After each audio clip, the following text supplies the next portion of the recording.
The NBA playoffs start the second week of April, with the NHL playoffs scheduled to begin immediately after. Whether you're looking to raise the Stanley Cup or lift the Larry O'Brien Trophy, we've got the deal for you. Postseason subscriptions are already a great deal at $219, but with this early bird special, we're slashing it even more to just $177 each, and you get the rest of the regular season for free. Between now and Sunday, April 9th, partner with your favorite NBA or NHL handicapper and get their NHL or NBA best bets all the way through the finals.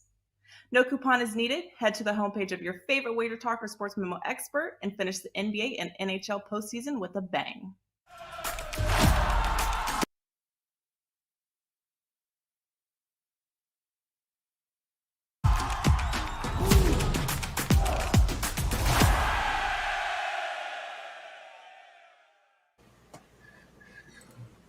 Welcome into First Pitch for Tuesday, April 4th. I am Drew Martin, joined by Teddy Covers, Eric Pauly, and Tony Finn of WagerTalk and SportsMemo.com. We got big game breakdowns on tonight's slate. We got best bets as well. Going around the horn here. First up, Eric Pauly. Check him out, SportsMemo.com.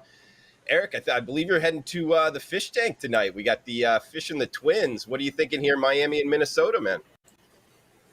Yeah, I'm really excited for this Miami-Minnesota game. Of course, you have the reigning NL Cy Young winner on the mound for the Miami Marlins. Not sure if you want me to go fully involved into this entire game right this second, or we're doing quick intros. No, get after it. Unless you want to intro anything, that you're noticing on the diamond that you think the listeners need to know about rules changes. But if you want to hit on any of that, go at it. If not, we'll get right after Minnesota and Miami, man. Love it. Just wanted to quickly touch upon the scoring outburst that's gone on to start this season. I know a lot of our handicapping so far in the past has been revolving around some of the unders in April. Maybe it was more advantageous for pitchers than hitters because as hitters got to see some pitchers more and more times, they're able to adjust. And now I think that this pitch clock is, and of course these shorter bases, the lack of shift is really improving, obviously, the pace of play, but now this offensive outburst. So I just wanted to note how much fun watching baseball has been so far this season. Games going well over their totals, some intense matchups with some playoff caliber teams going at it from the National and American League. So I just wanted to dive into that first, and that's what we're looking at right now. We're looking at a game between the Twins and the Marlins, of course, an interleague matchup. Like I said, Sandy Alcantara, the Cy Young winner, going for the Marlins. Kenta Maeda going for the Twins, making his first start since 2021. He missed the entire last season with an injury. But I'm looking at this game from a couple of ways. I'm leaning certainly toward the Minnesota Twins to win outright. I would also certainly take them on the run line plus the 1.5, and also a bonus prop of Kenta Maeda under 4.5 strikeouts. Going just down the line there, I'm going to start with the Maeda prop. He was, of course, at one time a very good pitcher, but of course now he's coming off not playing baseball for a year. He showed very poor control throughout spring training, and I know he'll be on a little bit of a pitch count because of the injury and the concerns. Miami's been striking out a ton, but I think this is kind of a bounce-back game in the sense where I'm not going to get embarrassed by Maeda. His pitch count's going to go up, and he's not going to be able to go long enough to get 5 Ks. And as great as Sandy Alcantara is, I think it's just going to be a season where he's not going to see as much success as he did last year. I mean, if you're talking just from a WAR perspective, it's not like he was the number one pitcher in the NL last year. And this Miami team, which I took the team total under for, just a bad baseball team that I think lacks a ton of offense. So while I'm not bullish on Maeda, I'm also just less bullish on Miami in general. So looking at the Marlins team, the Twins outright, the Twins plus the 1.5, and also Maeda under strikeouts 4.5 for this matchup. Okay, good breakdown. Multiple things going there, Eric, and getting the plus price here going up against Alcantara there, like you talked about. Do you mind just touching real quick on what you meant right there at the top in terms of like the scoring outburst? Why you think that's happening? Is it because of the rules changes? Of course. Well, we're not certainly seeing it if you're a Miami Marlins fan. You're looking at a bunch of low-scoring games there. But in general, yeah, I think it certainly has to do with the rule changes. You're seeing a lot of pitchers who are creatures of habit having to change that habit big time and not necessarily being able to adjust. And you have the batters who are locked in more steadily every single pitch. Of course, the no shift. You've been seeing teams like the Orioles taking advantage of these base paths and stealing bases like it's nothing. Again, overall, the Marlins, they have not been hitting well, but I think just all things considered, that there is an element that these rule changes are adding to the game that are leading to teams scoring more runs. Interesting, like that, that tidbit, and also what games right off the top. I believe through the first 4 days of the season, were a full 30 minutes shorter than last year, guys. I got to one game, and it was absolutely noticeable. We were in the 8th inning like that, man. It is going a lot faster from a fan standpoint as well. And actually, next up, Tony Finn. You were just talking about Alcantara there, Eric and Tony. Off camera, we were talking about how you thought the rules change would actually hurt the Cy Young winner from last season. Anything you want to touch on that, and what do you got for big game breakdown, Tony? Well, and Sandy, the shift change. I looked really hard and heavy and deep, and detailed on teams and players, pitchers even, that either they believe the reasons why they might benefit or maybe have some regression due to the change in the shift, or at least the rules change in the shift. And Sandy was one of the top 3 pitchers that had shifts behind him when he was pitching. And it makes sense for Sandy, especially because of his command, his ability to command pitches. It's not like he misses a ton of bats. He's not an elite strikeout pitcher. And when you can position the ball where you want it, and you know hitters and their zones and what they do with the pitch in those zones, then shifting behind makes perfect sense for Sandy. Without that, we're going to find out, aren't we? But it makes perfect sense that he would suffer some regression without that shift. So it's going to be a fun summer, as we've already been talking about. The rule changes, guys, were as much for, when they polled people, what do you like about baseball? They didn't poll old men like me who like the slow chess match on a hot summer night with a cold beer. I'm not in a hurry. There's no time clock. Nobody telling me my team only has 5 seconds to score 5 runs, something stupid like that. So it's as much about, for the kids, for the younger crowds, that they want excitement. And I think these rule changes were as much for offensive reasons, especially after last season and the dead ball we suffered early on. It was horrid. As far as runs scored, et cetera, is as much as that as speeding up for the crowd, or at least the time and the space we live in, which is a fast-paced life. It's not the slow life that I had grew up with the 60s and 70s, and my favorite teams were my favorite team is 67 Kansas City A's, was the first team I really and the last time the A's played in Kansas City, obviously, but nothing fast about that life then, especially when you're that age and young. So that's my only deal with the rule changes. I don't care. I would be one of those guys that would, if they shift on me, I'm going to find a way to hit the opposite way and make them pay. And it just never really happened, because that's not what baseball wants. Baseball wants home runs, strikeouts. That's what they want. Home runs and strikeouts. That's what you look at situational hitting now. It's pathetic compared to what it used to be. And Teddy, and all of you can probably attest to that. How many times do you see him bunt? Not too much bunting anymore, guys. Not too much bunting, moving runners, et cetera, et cetera. But in baseball, we'll adapt just like we adapt to the 3-point line, right? In college and NBA. All right.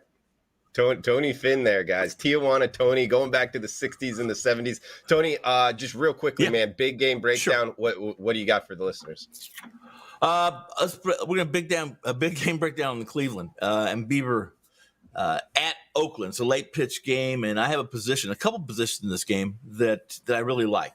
And Bieber was pretty good in his opening day. Didn't have his command first game, et cetera, but this is an Oakland team that comes into this game scoring, I think, and I don't have the notes in front of me, but I think it was 0, 1, 3. They did score 11 yesterday. That was because they got to hit against a Plesac, who I don't think he's only in the starting lineup because of injuries. His peripherals and his metrics are not good enough to be in that Cleveland rotation. And Oakland is going to be Oakland. I have a future on them this year to win the fewest games. They already started selling off before the season even started on some players, and what they do have that's a value to the team and to the starting 9, 1 through 8, or the rotation will be sold off by the trade deadline. This team is in continuous rebuild, and Bieber tonight, you go one of two ways. I think you're -1.5 at even money, or even you can get some plus money, or not plus money. It depends on the book you can get if you want to position him as a Will Bieber, register a win, which means can he go 6 innings, have the lead, obviously, and finish the game with a win. That's a plus money. There's several plus money starters not really liking that situation. Bieber's one of them. That's the game. Will be my big game breakdown. Late pitch, Cleveland at Oakland. Thank you for that, Tony. We got Teddy Covers up next. And guys, Teddy making his debut here on First Pitch for 2023. Teddy, happy to have you, buddy. And what do you got for big game breakdown? Well, I want to talk about the 1960s for a few minutes. We're all about it, man. I just like making fun of Tony when we get the chance to do so, although his commentary says second to none. And it's worth noting, Ralph Michaels tweeted out this morning some of the offensive stats so far this year. Again, it's 5 games. The first 5 days of the 2022 season, 27 overs, 41 unders. That's 39.7% to the over, 60.3% to the under. Average 8.4 runs per game on 15.2 hits per game. Short sample size, 2023 through 5 games. The over is 37 and 27. So instead of being 30.9% to the over, now we're 57.8% to the over this year. Averaging 9.2 runs a game. So nearly a full run a game more. Averaging 16.8 hits per game. So more than a hit and a half per game more. So far, the games are shorter and there's more offense. Win-win for MLB, in this bettor's opinion. My big game breakdown, we got to go to the Bronx and talk about the Yankees and the Phillies. The betting markets in MLB continue to be and will be fixated on starting pitching. I do less and less with starting pitching every year. I'm doing virtually nothing with starting pitching this year. I could care less who's starting. I'm talking about teams, all right? Right now, the Yankees are a team that can hit. The Yankees are a team that can get bullpen outs. The Phillies are a team that cannot hit. And the Phillies are a team that cannot get bullpen outs. So you could say, starting pitching matchup in favor of whoever. I could care less. That's priced into the number appropriately. The matchup edges we're getting, lineups and bullpens that are not priced into the number every single day. Yankees scored 5 runs or more in every game. Have the Phillies scored 5 runs total yet?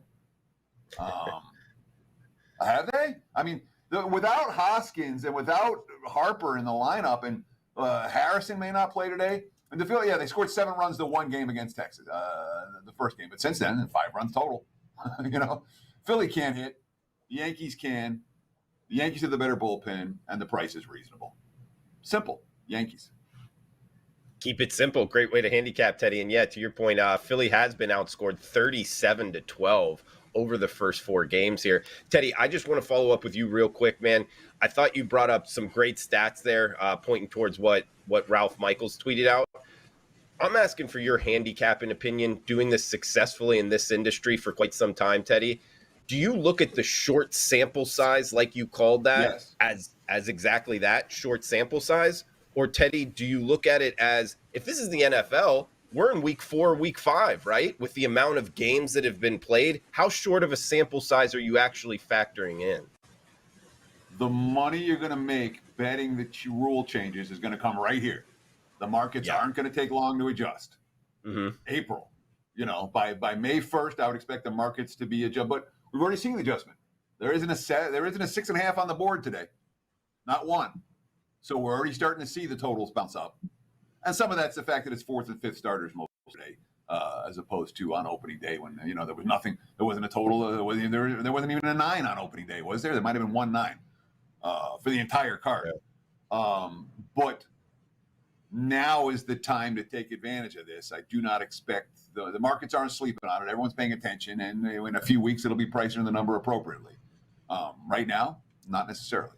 And we'll talk about that when I got my best bet for you, a game that I'm absolutely looking for an over, and the markets are, in my opinion, sleeping.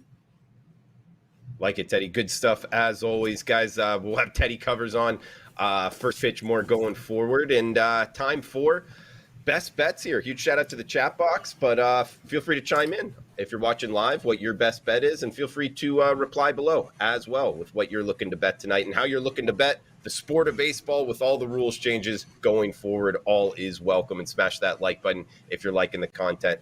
Best bets coming up right now. I'll start us off here. I am heading to the Rays and the Nationals in our nation's capital here, and I am backing the Tampa Bay Rays, undefeated on the season, 4-0, looking to be 5-0 for the first time since 2016, guys. For whatever reason, teams have struggled doing that. There's two teams trying to do that, the Rays being one of them, and I think they're going to be able to do so. I'm not looking to lay that heavy minus 165 price because I think they're actually going to blow out the Nationals. So I laid the 1.5 here, got it at near even money. Minus 1.5 on the run line as the away team, Tampa Bay Rays, laying minus 105 price tag. Rays starters have combined to allow just one run on 9 hits in 23 combined innings pitched. That's a .39 ERA on the season. So that's for their starters. I think we'll get another good start here and relief pitching edge towards the Rays as well. I think they move to 5-0, and I think they win by more than 1 run. So I am laying the minus 105 price tag there on the Tampa Bay Rays, going up against one of the worst teams in MLB, in my opinion, the Nationals this season. Throw it over to you, Eric. Guys, check out Eric Pauly, sportsmemo.com. Eric, any final thoughts for the show, and where are you heading for best bets? Yeah, so my best bet of the day is going to come in the Toronto Blue Jays Kansas City Royals game. I'm looking at the Blue Jays starter Yusei Kikuchi to go under 4.5 strikeouts today against this Royals lineup. Now, when Kikuchi is on, he is a great strikeout pitcher, but it's very hard to find instances where he is locked in and doing well. Last season on the road, he had one of the worst FIPs in all of baseball, hovering around a 5.3 plus FIP, which when an average FIP is in 3s and you have a guy going in the 5s, does not inspire a lot of confidence. I know some people will point to how well he did pitch in spring training, and when he, again, has had some good seasons and some good games, of course, throughout his MLB career, the strikeout numbers are up. But last year when he faced this Royals lineup, he did not even get out of the first inning before allowing a bunch of runs, a bunch of hits, only pitched .2, and of course went under this number. So we saw what the Royals did to the Blue Jays last night. They finally woke up because they had a miserable offensive first series against the Twins, but now it looks like the Royals offense is locked in a little bit. Kikuchi, again, I think people will point to his good spring, but I still think that this is one of the worst starting pitchers in baseball, and this is from a Blue Jays team that already had Jose Barrios and Chris Bassett pitch for them this season. But I'm fading Kikuchi, going under 4.5 strikeouts for him. I got that around even money as well earlier this morning. Eric Pauly, sportsmemo.com. Guys, he was up 5% ROI last season, a top 5 handicapper at Sports Memo. And guess what? It's $2 Tuesday. You can get his best play, sportsmemo.com, discounted to just $2, as well as at WagerTalk.com. $2 Tuesday, and it's Tony Finn, guys. Tony Finn in with his best bet, a late pitch private play alert. Check it out, guys. $2 Tuesday. Tony Finn, WagerTalk.com. Tony, what do you got for final thoughts and best bet? Best bet, let's go to Baltimore at Texas. Baltimore, from what I understand, yesterday, Rangers outfielder Josh Smith, he gets hit in the face with a pitch in the 3rd inning. He goes to the hospital. Also in the game, Baltimore's pitcher, Kyle Brandish, gets hit in the foot, and he has to leave the game. So yesterday's starter leaves early, which means today's starter, actually, they called upon him, Wells, to come in and pitch. So we've been waiting for a starter here. Voth will start for Baltimore. At least that's what I'm hearing. I haven't seen it officially on the live odds boards yet. But Voth's a guy that the Baltimore picked up last year in June off of it was a waiver pickup from the Nationals. He had a 10 and change ERA with the Nationals. Doesn't miss very many bats. In fact, one game I watched right before he got picked up, he threw like 47 fastballs and 70 pitches through 5 innings. 46 of those were fastballs. He had one swinging strike rate. Pitched pretty well for the Raiders late. However, Haney, under the tutelage of the Dodgers pitching staff last year, changed his arsenal. It changed his pitch attack, at least how he attacks hitters completely. Goes to a 2-pitch pitcher. Now fastball, slider, got away from his changeup, and his curveball. He has been working all spring. His numbers weren't very good, but all spring he worked on improving the change. He wants to add that to his 2 pitches. But Haney will strikeout. Listen, this Baltimore team scored a lot of runs early on. It came against a Boston pitching staff that is dismal. That's horrid, to be honest with you. Not just the starters, but the bullpen. Neither have been very good. I like Haney tonight in a kind of a prop, which is you get plus 170. Haney to record the win. Again, I think I'll explain this to you. As long as they go 5 innings, they're eligible for the win. As long as the team's ahead and they hold that lead. Haney at plus 170 tonight against the Orioles rather than laying $1.35. To record the win there on Haney for Tony Finn. Guys, again, a reminder, check him out. $2 Tuesday, WagerTalk.com. Tony Finn. We got Teddy covers as well. You can check him out at WagerTalk.com. Teddy, anything for final thoughts for the show, and where are you heading for best bets? Oh, we're going to Fenway Park for the best bet. And this one, if it doesn't jump off the page at you, then you're not handicapping the same way that I'm handicapping. Totals beget totals, all right? Unders beget unders and overs beget overs. You have a hot lineup and a weak bullpen that's getting lit up. You expect that to stay the same night in, night out. Similarly, you have a cold lineup and a bullpen that's getting outs. The bullpen's going to stay rested. The lineup's going to stay cold until proven otherwise. So who's the number one over team so far in MLB? It's the Red Sox, and it's not close. The Red Sox have scored 9, and 6 runs in their first 4 ball games. They've given up at least 5 in every game. Every game's flown over the total. 13 last night was the lowest that we've seen from any Boston game this season. So what changes today? Do we trust either starter? No, we don't trust either starter. Do we trust either bullpen? No, we don't trust either bullpen. Are these lineups in good current form? Yeah, they're in good current form. There's a little bit of wind blowing in from left field. So the 9s are getting bet down. 9 is juice to the under right now. There's 8.5 popping up. Hot lineups, bad pitching staffs. We don't trust starters. We don't trust bullpens. We even have an over-up in Isanya behind the plate, who went 19 runs in his first start this year. More overs and unders last year. More overs than under the year before that. Yeah. Over. Red Sox. Pirates. If it ain't broke, don't fix it. If it ain't broke, don't fix it. The trend is your friend. We're putting it all together there for runs in Fenway. Teddy covers, Tony Finn, Eric Pauly. I'm Drew Martin. Recap here of the best bets. I'm on Tampa Bay minus the run line, minus 105. We got Teddy covers, just heard it there. Pirates, Red Sox over 9, 8.5s starting to pop up there.